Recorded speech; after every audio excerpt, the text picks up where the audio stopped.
اور استثنا مل گئی، اور 31 جنوری کو جب پیش ہونا تھا ڈسٹرکٹ اینڈ سیشن کورٹ میں، وہاں سے فرد جرم عائد ہونی تھی، استثنا مل گئی۔ 24 فروری کو نیب میں سماعت تھی اسی کیس کی، پیش نہیں ہوئے۔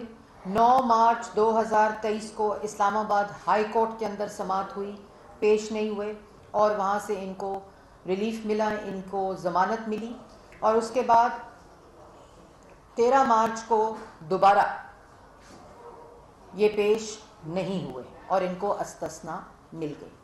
پھر 13 مارچ کو سیشن ناقابل ضمانت گرفتاری کے وارنٹ جاری کیے اور پولیس کو یہ احکامات کیے کہ آپ ایک مجرم کو، ایک ملزم کو، اور یہ پورے پاکستان کو پتہ ہے، اور پھر کیا کہتا ہے کہ میری جان کو خطرہ ہے، میں معذور ہوں، میں بزرگ ہوں، مجھے بیماری لاحق ہے جس کی وجہ سے میں عدالت میں پیش نہیں ہو سکتا۔ تو اگر ضمانت موجود ہے تو پھر معذور کیوں ہے، پھر بزرگ کیوں ہے، پھر بیمار کیوں ہے؟ پھر جب پولیس آئی تھی اریسٹ کرنے تو وہ بیل کے آرڈرز دکھا دیتے۔ جب پولیس اریسٹ کرنے آئی تھی اور آپ کے وارنٹس لے کر آئی تھی تو پھر انڈر ٹیکنگ کیوں دی اگر ضمانت موجود تھی تو؟ یہ وہ ساری تفصیل ہے جو اس کیس میں، اس کے علاوہ فورن فنڈنگ کا کیس ہے، ٹیریان جو ان کی بیٹی ہے، مجھے تو اب اس بچی کے اوپر ترس آتا ہے، اس کا کیس ہے، اور توہین عدالت زیبا جج صاحبہ کا کیس ہے۔ یہ آج جو کیس پہ جا رہے ہیں، ڈنڈے لے کر، گلیلے لے کر، دہشت گردوں کی کل عدم تنظیموں کے نمائندے لے کر، جن کے پاس، جن سیاسی جماعتوں کے پاس پاپولیرٹی ہوتی ہے، مقبولیت ہوتی ہے، ان کے ساتھ ان کے سپورٹرز اور ووٹرز موجود ہوتے ہیں، ان کو اپنے محافظ دہشت گرد کل عدم تنظیموں کے لوگ نہیں چاہیے ہوتے۔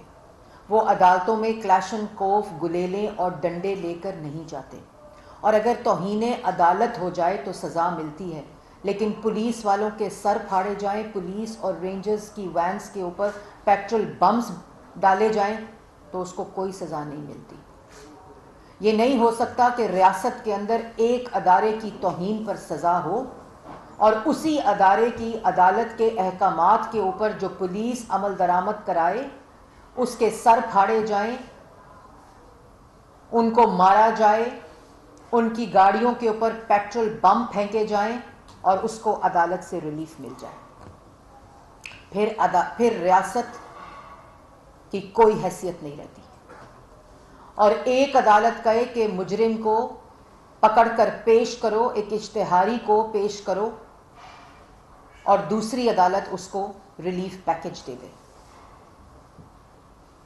یہ پیٹرول بم پولیس اور رینجرز کی وینز پر نہیں پھینکے گئے زمان پارک میں، یہ ان عدالتی احکامات پر پھینکے گئے ہیں جن کے اوپر عمل درآمد کے لیے پولیس ان کو گرفتار کرنے گئی تھی۔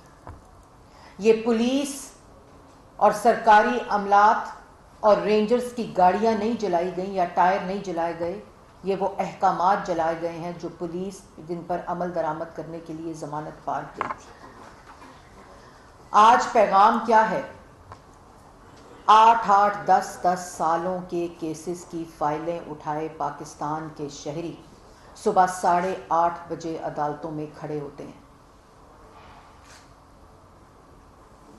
اموات ہو جاتی ہیں، لوگ مر جاتے ہیں، وہ فائلیں ردی کا ڈھیر بن جاتی ہیں، اور ہر روز صبح انصاف کی آرزو میں پاکستان کے شہری عدالتوں میں اپنی سالوں سال کی فائلیں اور کیسز اٹھائے پہنچے ہوتے ہیں، اور ایک شخص اپنے ہاتھوں میں ڈنڈے، کلاشن کوف، گلیلے، دہشت گرد، غنڈے لے کر عدالتی احاطے میں جاتے ہیں اور ریلیف لے کر آ جاتے ہیں۔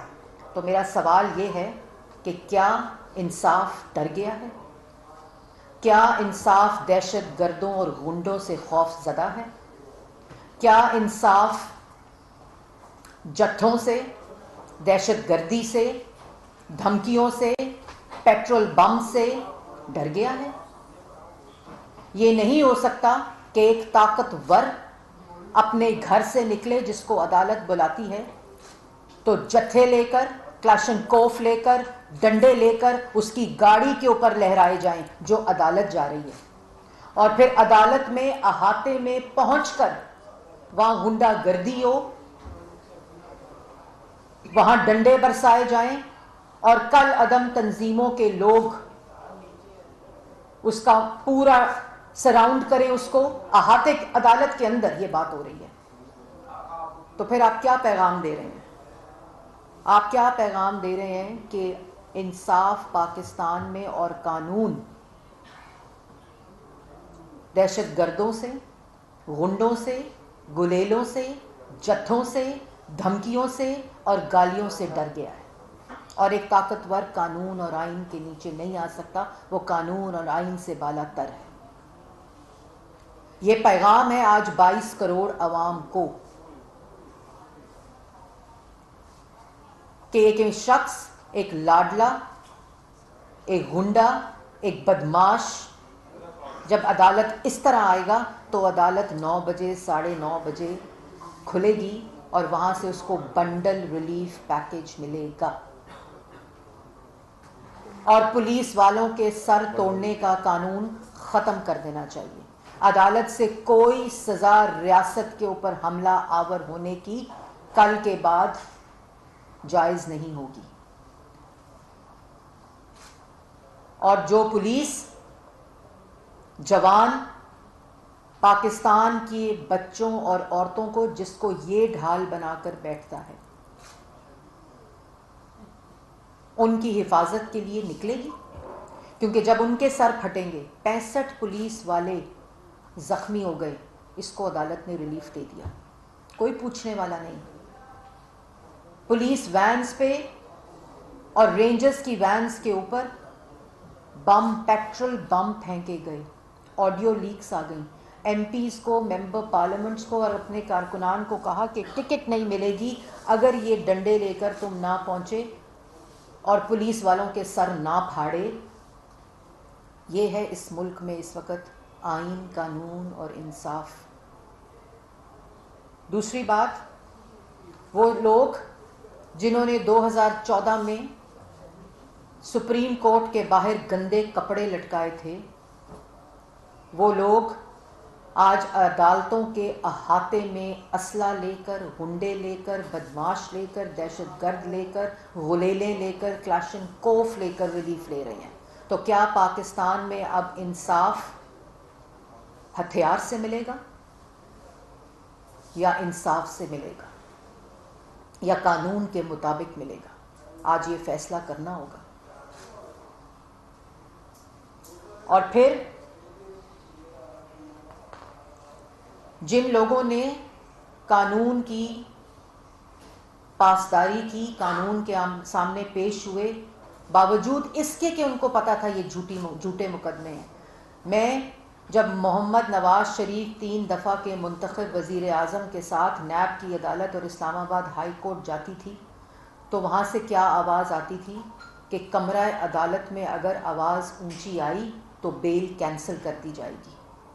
کمرہ عدالت میں صرف سائل اور وکیل آ سکتا ہے. کمرہ عدالت میں اگر 5 منٹ کی تاخیر سے پہنچے تو بیل کینسل ہو جائے گی. روزانہ کی بنیاد کے اوپر 3 دفعہ کا منتخب وزیر اعظم نیب کی ٹرائل کورٹ میں بھی پیش ہوتا تھا، انصاف کی عدالت اسلام آباد ہائی کورٹ میں بھی پیش ہوتا تھا، ادھر لاہور ہائی کورٹ میں پیش ہوا، ادھر نیب کی عدالت میں پیش ہوا، یہ جانتے ہوئے کہ وہ تمام کیسز جھوٹے ہیں اور جس کی گواہی آج وہ منصف دے رہے ہیں جنہوں نے یہ جھوٹے فیصلے کیے. یہ منصف کو پتہ ہونا چاہیے کہ ان کا فیصلہ تاریخ سے مٹتا نہیں ہے، اس کا حساب ہونا ہوتا ہے. وہ فیصلہ ٹھیک ہو یا غلط ہو، اس فیصلے کا بھی انصاف ہوتا ہے. اس فیصلے کا بھی ایک اور وہ وقت جس کے پاس جب آپ کے پاس وہ منصب ہوتا ہے. جب نواز شریف کی بیوی ڈیتھ بیڈ پر تھیں تو مجھے یاد ہے کہ نیب کی کورٹ میں انہوں نے 4 دن کے لیے کہا تھا کہ میں نے اپنی بیگم کو دیکھنے جانا ہے، تو اجازت نہیں ملی تھی.